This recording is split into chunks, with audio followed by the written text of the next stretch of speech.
Kemudian kita masuk kepada pertanyaan yang kedua. Ya. Sahkah sholat orang yang membaca tarhim saat mendengar ada yang bersin?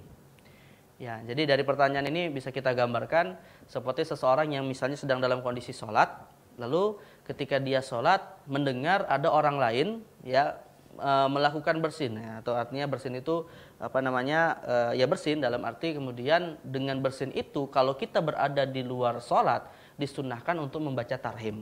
Nah, tapi pertanyaannya adalah bagaimana kalau tarhim itu dibaca saat dia dalam kondisi sholat?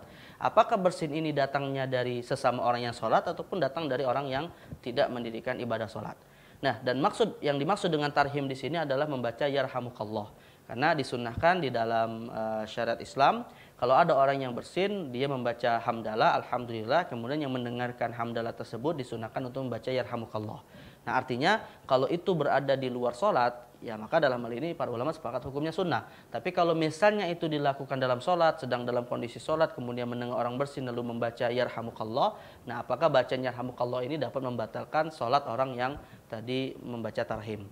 Nah, dalam hal ini para ulama kita berbeda pendapat. Ya.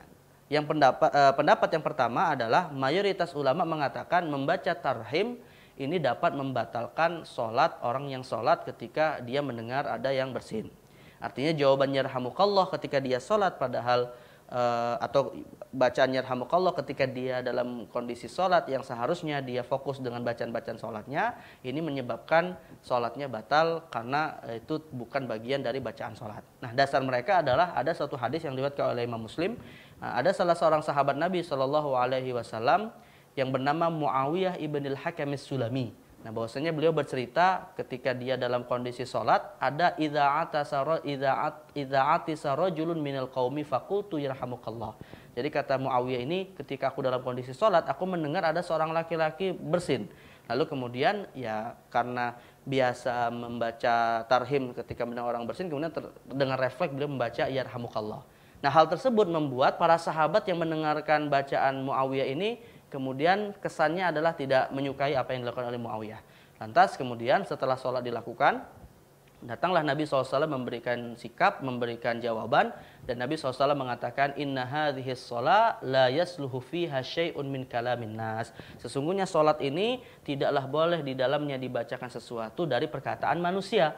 Innama huwa tasbihu wa takbiru wa qiraatul Qur'an. Tapi di dalamnya adalah terdapat zikir-zikir seperti tasbih, takbir, dan membaca Al-Quran. Nah, berdasarkan hadis ini, kemudian mayoritas ulama mengatakan Rasulullah SAW ketika menegur dengan cara yang baik kepada Muawiyah tadi dalam arti mengisyaratkan hal itu tidak boleh dengan sabdanya, menunjukkan bahwasannya mengucapkan yarhamukallah atau membaca tarhim saat mendengar orang bersin ini dapat membatalkan ibadah sholat dengan dengan alasan bahwasanya tarhim bukan bagian dari bacaan sholat.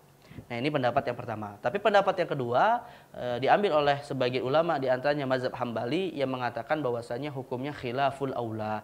Hukum khilaful aula itu dalam arti sesuatu yang boleh saja seseorang membaca yarhamukallah ketika mendengar ada orang yang bersin dan dia dalam kondisi sholat, tetapi lebih dianjurkan untuk tidak melakukannya.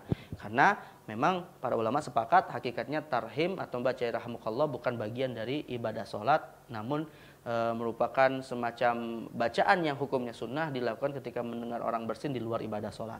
Nah, jadi intinya adalah pada hakikatnya para ulama sepakat itu tidak dianjurkan untuk membaca tarhim tadi, tetapi dari sisi hukum sholatnya maka mayoritas mengatakan tetap batal, tapi dalam mazhab Hambali sholatnya tetap sah namun dianjurkan untuk tidak melakukannya. Wallahu a'lam bishawab.